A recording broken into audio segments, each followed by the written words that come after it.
नमस्कार, मैं हूं श्वेता झा और स्वागत है आप सभी का न्यूज पथ पर। राह जिंदगी की हो या खबरों की, उसमें कई मोड़ होते हैं, कई रफ्तार होती है, कई पड़ाव होते हैं। जिंदगी से जुड़ी खबरों के साथ आपको लिए चलेंगे न्यूज पथ पर, लेकिन उससे पहले आपको बता दें, हॉर्न ओके प्लीज में आज बात होगी आर्टिफिशियल इंटेलिजेंस के जरिए हो रही ठगी की। बताएंगे कि कैसे दोस्त बनकर 5 करोड़ की ठगी को अंजाम दिया गया। सियासी ढाबे में नई संसद पर जारी घमासान दिखाएंगे। 19 विपक्षी पार्टियों ने उद्घाटन समारोह के बहिष्कार का ऐलान किया है। तो सोशल अड्डा में करेंगे कपड़ों के इंडियन साइज पर मंथन और प्रगति मार्ग में सुनाएंगे आपको संघर्ष से गुजरकर आईएएस की परीक्षा में कामयाब होने वाले उम्मीदवारों की कहानियां।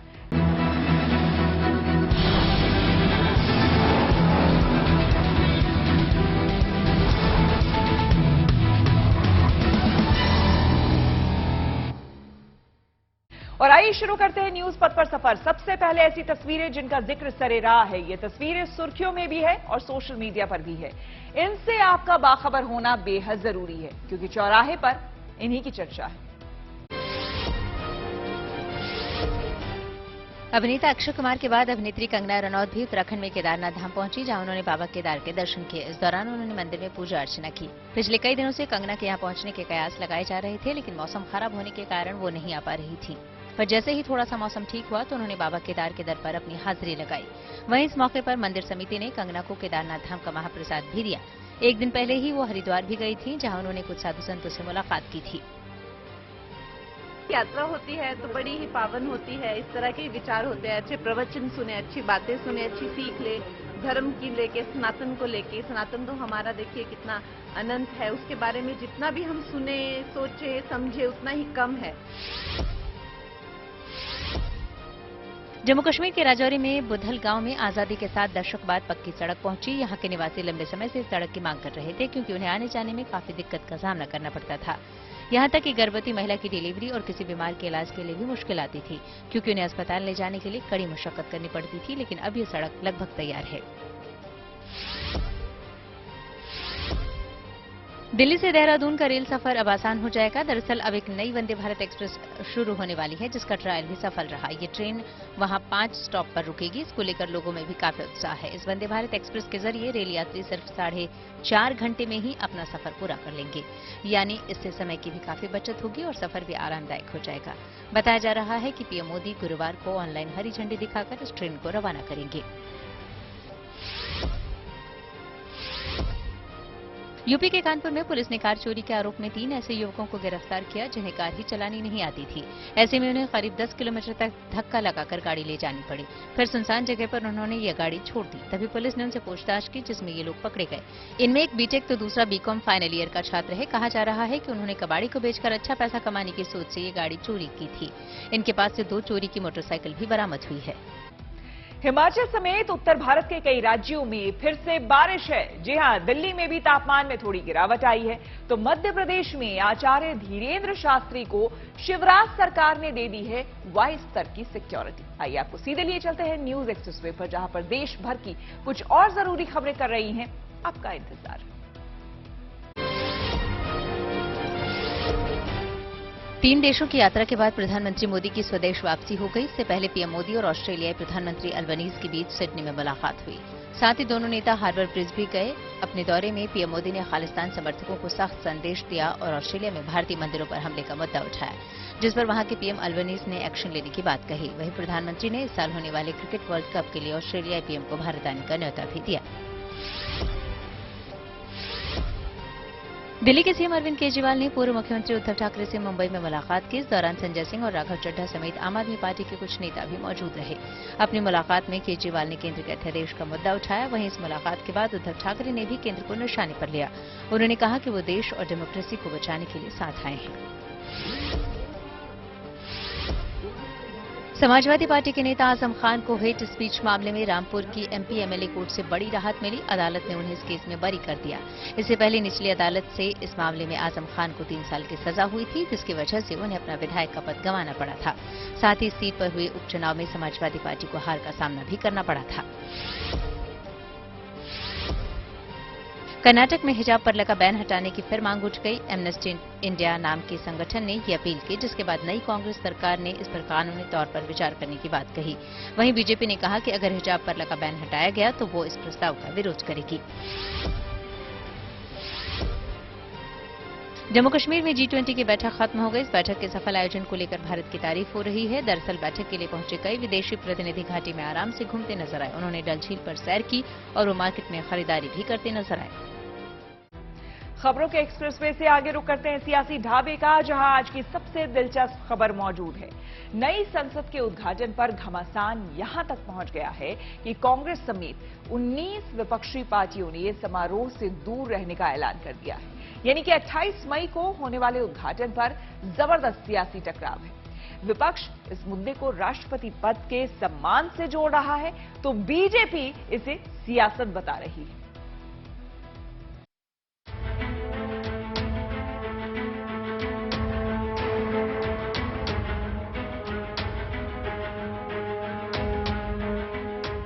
ये भी गजब की सियासी तस्वीर है। एक तरफ लोकतंत्र के मंदिर की नई बिल्डिंग के उद्घाटन की तैयारी है, दूसरी ओर संविधान के नाम पर विपक्ष की मोर्चाबंदी है। एक तरफ नई सरकार की ओर से आदरपूर्वक न्योता है, तो दूसरी ओर समारोह में शामिल होने से 19 विपक्षी पार्टियों का साफ इनकार है। देश के प्रधानमंत्री जी 28 मई को संसद का नवनिर्मित भवन राष्ट्र को समर्पित करेंगे। हमने तो भारत सरकार ने सबको विनंती किया है कि आप उपस्थित रहिए, सब अपनी अपनी भावना के अनुसार करेंगे। कन्स्टिट्यूएंट पार्ट হচ্ছে রাষ্ট্রপতি, লোকসভা রাজ্যসভা সকলের মাথা রাষ্ট্রপতি। সেই রাষ্ট্রপতির অধীনে থাকে পার্লামেন্ট। সেই পার্লামেন্ট নতুন ভবন উদ্বোধনে রাষ্ট্রপতির হাতে হওয়াই তো বাঞ্ছনীয়। 28 मई को प्रधानमंत्री मोदी नई संसद का उद्घाटन करने वाले हैं, लेकिन कांग्रेस समेत विपक्ष की दलील है कि संवैधानिक मर्यादा के हिसाब से उद्घाटन राष्ट्रपति को करना चाहिए। राहुल गांधी ने ट्वीट करके राष्ट्रपति के सम्मान का मुद्दा उठाया, तो वहीं कुछ दलों को उपराष्ट्रपति जगदीप धनखड़ की गैर मौजूदगी अखर रही है। ओवैसी ने आगे बढ़कर मांग कर दी कि उद्घाटन लोकसभा स्पीकर को करना चाहिए। इसका इनॉग्रेशन प्रधानमंत्री को नहीं करना चाहिए, क्योंकि ये theory of separation of powers का वायलेशन है। हम देश के वजीर आजम से, प्रधानमंत्री से ये डिमांड करते हैं कि आप पीछे हट जाइए। आपका तो नाम आ जाएगा फाउंडेशन स्टोन में। इनॉग्रेशन स्पीकर ओम बिरला साहब करने दीजिए और पूरी देश को मैसेज दीजिए कि आप theory of separation of powers को मानते हैं, आप संविधान को मानते हैं। अलग अलग दल, अलग अलग दलील, लेकिन मोटे तौर पर विपक्षी पार्टियों को इस बात पर ऐतराज है कि नई संसद का उद्घाटन प्रधानमंत्री मोदी के हाथों होने जा रहा है। इसके लिए भले ही संविधान का हवाला दिया जा रहा है, लेकिन जानकार मानते हैं कि लोकसभा चुनाव को देखते हुए विपक्ष नहीं चाहता कि इसका क्रेडिट प्रधानमंत्री को मिले। जबकि बीजेपी की दलील है कि प्रधानमंत्री की वजह से ही नई बिल्डिंग साकार हुई है, इसलिए उनके हाथों उद्घाटन लाजिमी है। पार्टी से कहूंगा, कृपा करके राष्ट्रपति को अब इस डिबेट में न खींच दिया। ये हिम्मत हमारी सरकार ने किया कि एपीजे कलाम को बनाया राष्ट्रपति, एक बहुत ही डिस्टिंग्विश्ड रामनाथ कोविंद जी को बनाया राष्ट्रपति, और बहुत ही वरिष्ठ नेत्री जो उस समाज से आती है मुर्मू जी को बनाया राष्ट्रपति। इसमें कोई दो राय नहीं कि संसद की नई बिल्डिंग का उद्घाटन एक ऐतिहासिक मौका है, लेकिन विपक्ष इस आधार पर पेच फंसा रहा है कि संविधान के मुताबिक राष्ट्रपति सर्वोच्च पद है। लोकसभा, राज्यसभा और राष्ट्रपति को मिलाकर संसद बनती है। इसी दलील के आधार पर कांग्रेस समेत 19 विपक्षी पार्टियों ने राष्ट्रपति और संविधान के अपमान को मुद्दा बनाते हुए उद्घाटन समारोह से दूर रहने का ऐलान कर दिया है। So if these are done by the president, why is it that the president is not part of the inauguration of the new parliament building? Mr. Modi was taking all credit for her candidature for president, trying to get votes from the people in the name of Murmu. But when it comes to constitutional function, she is being ignored. the decorum with the basic decorum which has to be followed is not being followed. So my opposition parties have decided to boycott.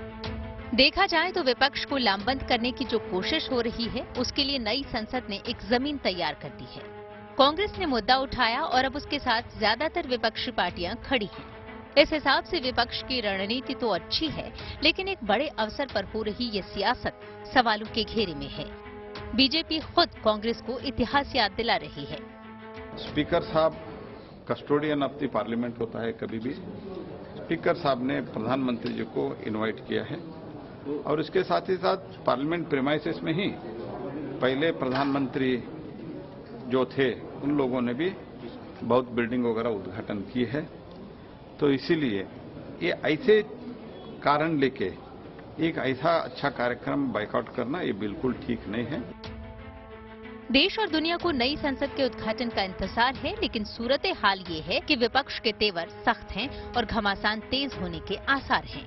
पक्ष और विपक्ष के साथ ही संसद मुकम्मल होती है, लेकिन क्या विपक्ष के बगैर ही नई संसद का आगाज होगा, ये लाख टके का सवाल है।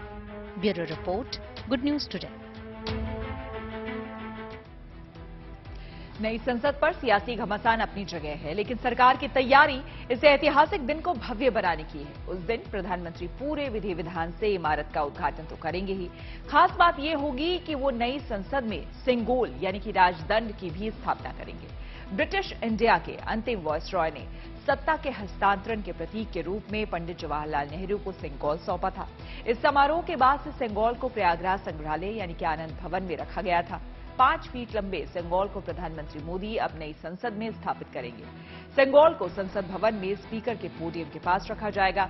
इस चांदी के सिंगोल पर सोने की परत चढ़ी है। इसके ऊपर नंदी विराजमान है। सिंगोल की परंपरा दक्षिण भारत के चोल साम्राज्य से जुड़ी है, जहां नए राजा को सत्ता ग्रहण करने पर राजगुरु उसे राजदंड सौंपते थे। परंपरा के अनुसार ये राजगुरु थिरुवदुथुरई अधिनम मठ के होते थे।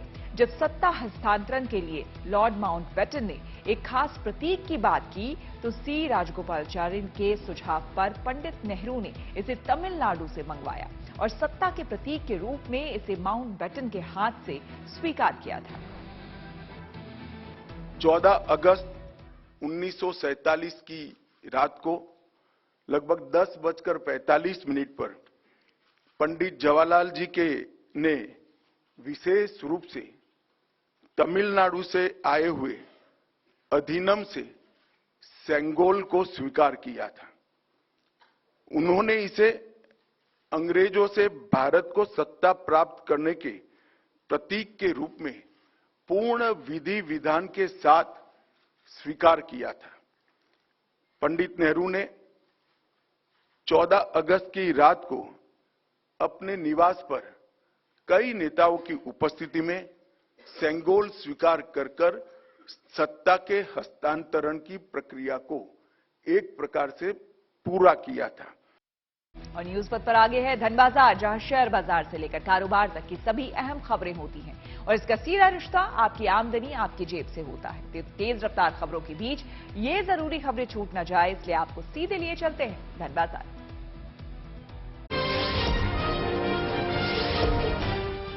शेयर बाजार गिरावट के साथ बंद हुआ। सेंसेक्स 208 अंक गिरकर 61,773 पर पहुंचा। निफ्टी 62 अंकों की गिरावट के साथ 18,285 पर बंद हुआ।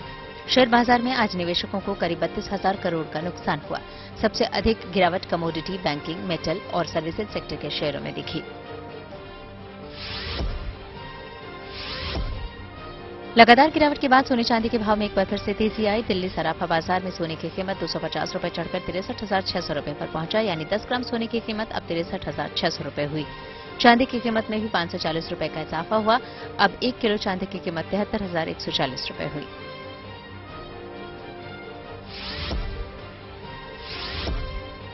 दुनिया की मोस्ट इनोवेटिव 50 कंपनियों में भारत के टाटा ग्रुप ने जगह बनाई। बोस्टन कंसल्टिंग ग्रुप की मोस्ट इनोवेटिव कंपनीज 2023 की लिस्ट में टाटा ग्रुप को 20वें नंबर पर रखा गया है। बड़ी बात यह है कि इस लिस्ट में भारत की किसी भी दूसरी कंपनी को जगह नहीं मिली है।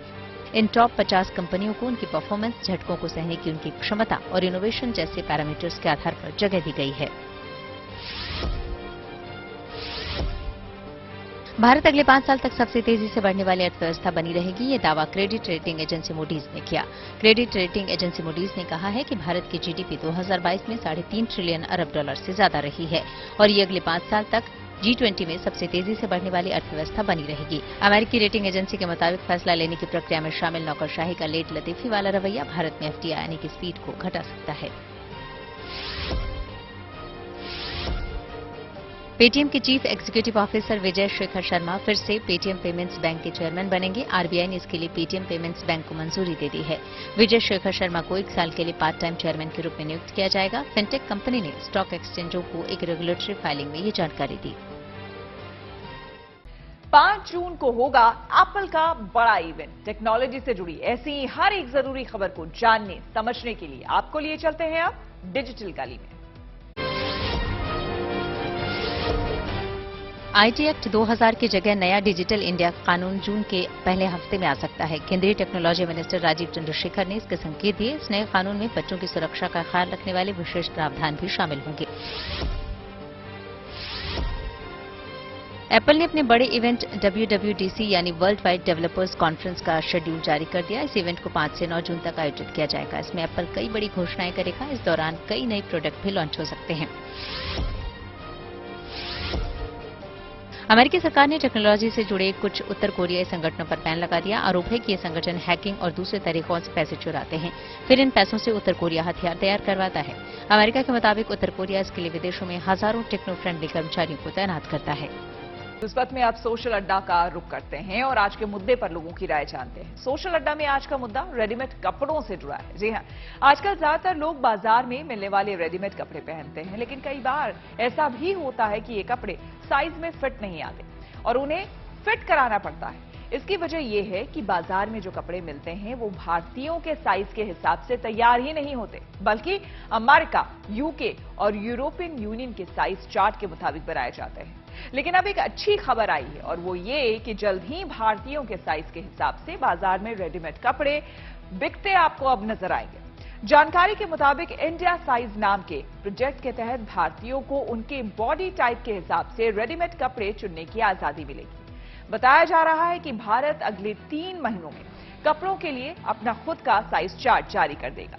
भारत का साइज चार्ट भारतीयों के शरीर को ध्यान में रखकर तैयार किया जा रहा है, जिसे कमर से पैर तक जैसे पैरामीटर्स के आधार पर बनाया गया है। प्रोजेक्ट से जुड़े अधिकारियों का कहना है कि इंडिया साइज में बनने वाले कपड़े भारतीयों के लिए ज्यादा फिट होंगे और ये यूके साइज के करीब होंगे। घरेलू मार्केट के लिए भारत के साइज चार्ट के मुताबिक नई फिटिंग्स वाले कपड़े आसानी से तैयार किए जा सकेंगे। भारत का साइज चार्ट जारी होने के बाद रेडीमेड कपड़ों के डिस्क्रिप्शन में भारतीय साइज भी लिखा होगा। अभी मार्केट में बिकने वाले कपड़ों पर यूएस, यूके और ईयू का साइज लिखा रहता है। जानकारी के अनुसार इंडिया साइज चार्ट की शुरुआत सबसे पहले कैजुअल वेयर वाले कपड़ों में होगी। रेडीमेड कपड़ों के अलावा फुटवेयर के लिए भी भारत अपना साइज चार्ट तैयार कर रहा है। फिटनेस, स्पोर्ट्स और एरोस्पेस सेक्टर के लिए भारतीय साइज चार्ट काफी अहम साबित होगा, जहां शारीरिक बनावट के हिसाब से कपड़ों की जरूरत पड़ती है। अमेरिका, यूके और यूरोपीय यूनियन की तरह जापान और चीन भी अपना साइज चार्ट यूज करते हैं। फिलहाल अब भारत भी अपना साइज चार्ट लागू करने की योजना पर काम कर रहा है, जिसका बड़ा फायदा कपड़े बनाने वालों के साथ ही उन्हें पहनने वालों को भी मिलेगा। इंडिया साइज प्रोजेक्ट को लेकर हमने कुछ लोगों से बात की और उनकी राय जानी। ये नहीं लगता है कि कोई नया चार्ट आ भी गया, it's going to be much different than what already exist. तो I don't think this is issue of importance right now. कुछ जैसे जगहों में यूके में सपोज ज़ारा का जो ब्रांड है, उनका जो स्मॉल है वो मेरे लिए लार्ज रहता है। हाँ, तो कुछ ऐसे ब्रांड्स है। और ये आजकल है कि ये भी हो रहा है कि जो ये ब्रांड्स होते हैं कुछ H&M, ज़ारा, ये क्या करते हैं कि जैसे कि सपोज स्मॉल ब्रांड है वो मीडियम वाले को भी आ रहा होता है। ये ऐसा हो रहा है कि ताकि फिर हमको ऐसा लगे कि हम मतलब वो पर्सपेक्टिव बन जाता है ना कि हमको छोटा साइज आ रहा है एंड वी फील हैप्पी कि वो हमें तो स्मॉल में फिट हो गए। ये तो आजकल ही जो ब्रांड्स है ये कर रहे हैं। मुझे लगता है कि हाँ ज़रूरत है, क्योंकि अगर आप देखो यूएस और यूके का जो स्टैंडर्ड साइजेस चलते हैं, हाँ वो मेज़रमेंट ज़रूर सेम है और स्टैंडर्ड सेम है, बट उसके बाद भी कई एस साइज़ आप स्मॉल देखो, यूएस के हिसाब से स्मॉल है, यूके के हिसाब से स्मॉल है, तो वो इंडिया के हिसाब से में भी वो नहीं हो, वो हमारे मीडियम आता हो या ऐसा। तो उस सेंस के हिसाब से इंडियन रैशनलाइजेशन, जैसे बहुत सारी चीज़ों में इंडिया के स्टैंडर्ड्स हैं, तो उस हिसाब से अब इट्स टाइम कि हम भी अपना एक स्टैंडर्ड लॉन्च कर लें। हाँ, साइज चार्ट तो अलग होना चाहिए, क्योंकि मतलब वहाँ पे एवरेज हाइट ही डिफरेंट है और यहाँ Indian average height is different, तो उस हिसाब से स्मॉल, मीडियम, लार्ज, तो I mean the rational approach तो यही है कि चेंज होना चाहिए। यहाँ का जो बॉडी स्ट्रक्चर है वो डिफरेंट टाइप का है, क्योंकि यहाँ पर जो मतलब अगर फॉरेन में देखें तो उनका जो बॉडी स्ट्रक्चर, क्योंकि वहाँ पर जलवायु ठंडी पाई जाती है, यहाँ की थोड़ा गर्म है, तो बॉडी स्ट्रक्चर वहाँ थोड़ा मतलब लोग मतलब साइज हिसाब से बड़े होते हैं, और यहाँ मतलब मीडियम भी हैं, थोड़ा बड़े भी हैं और उससे छोटे भी हैं। मतलब एक जो देखा जाए अगर मिनिमम साइज तो 5.6 के एबव, मतलब जो औसत रेंज है यहाँ का, और वहाँ का देखा जाए तो 6 से ऊपर भी कहीं कहीं होता है। तो इस हिसाब से भाई, क्योंकि ज़्यादातर कंपनियां फॉरेन ही हैं, तो अभी तक जो भी रेंज चला आया है तो फॉरेन ही मतलब कि जो भी कपड़ों का है, तो ये सब जरूरत तो पड़ती है कि इंडिया के हिसाब से अगर भाई यहाँ कंपनी है, तो अगर यहाँ के लोगों को देख करके साइज के हिसाब से अगर कपड़े बनाते तो ज़्यादा इफेक्टिव रहेगा मेरे हिसाब से। आइए अब रुक करते हैं प्रगति मार्ग का, जहां ऐसी खबरें हैं जो कि देश की तरक्की, प्रगति और लोगों की काबिलियत दिखाती है। सफलता का कोई शॉर्टकट नहीं होता, ये हम सब जानते हैं। इसके लिए लगन और मेहनत करनी पड़ती है, लेकिन जब कामयाबी मिलती है तो उसका शोर दूर तक सुनाई देता है और संघर्षों के उन घावों पर सफलता मरहम बन जाती है। यूपीएससी सिविल सर्विस परीक्षा पास करने वालों में कुछ लोग ऐसे भी हैं जिनकी कहानी लाखों लोगों के लिए एक मिसाल है। इन आंखों में चमक सिर्फ जीत की नहीं है, जीवन की चुनौतियों पर विजय की भी है। कहीं सुविधाओं का अभाव, तो कहीं आर्थिक तंगी, तो कहीं शारीरिक विकलांगता। लेकिन जीत की इबारत लिखने वाली चुनौतियों की परवाह कहाँ करते हैं, बस इरादा पक्का कर लेते हैं। ये अखिला बीएस है। इन्होंने इस साल यूपीएससी की परीक्षा में 760वां रैंक हासिल किया है। तिरुवनंतपुरम की रहने वाली हैं। 5 साल की उम्र में एक बस दुर्घटना में अपना दाहिना हाथ खो दिया था। सिर्फ एक हाथ से सारा काम और पढ़ाई भी। ये जीत इनके हौसले की ही तो है। मैनपुरी के सूरज तिवारी, इनकी लाचारी तो अखिला से भी बड़ी है, लेकिन जीत तो हौसलों से है। सूरज ने भी ये साबित कर दिया। यूपीएससी रिजल्ट में इन्हें 917वां रैंक हासिल हुआ है। जीवन सामान्य था, सामान्य सपने थे। अचानक से 29 जनवरी 2017 को मेरा एक रेल दुर्घटना में मेरा एक एक्सीडेंट हो जाता है।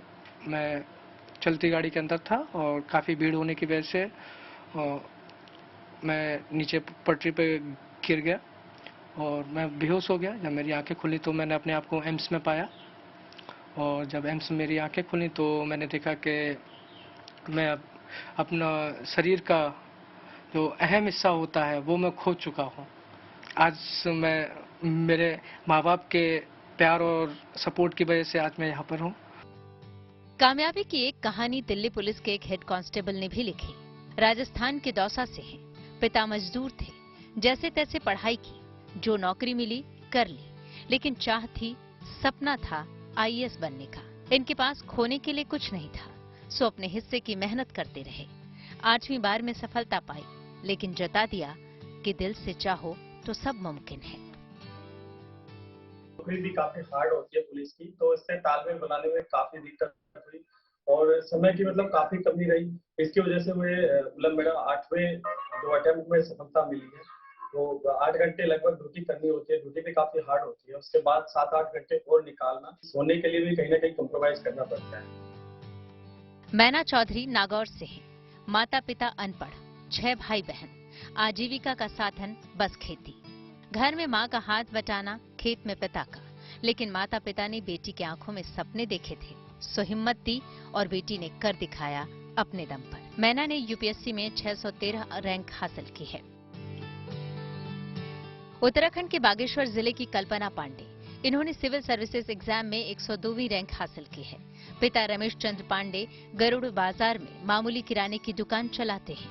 बेटी ने सिर्फ गर्व से ऊंचा कर दिया, जिंदगी ने बस करवट बदल ली है।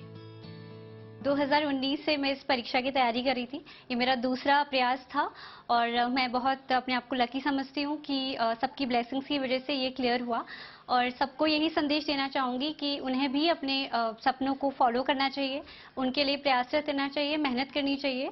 और मुझे लगता है कि सबसे बड़ी बात यही है कि हमें अपनी फाइट अच्छी देनी चाहिए, हमें मेहनत इतनी अच्छी करनी चाहिए कि हमें फिर उसके बाद उसका परिणाम क्या होगा उसकी ज़्यादा डर ना लगे और कभी लाइफ में रिग्रेट ना रहे कि ये कर लिया होता तो ये हो जाता।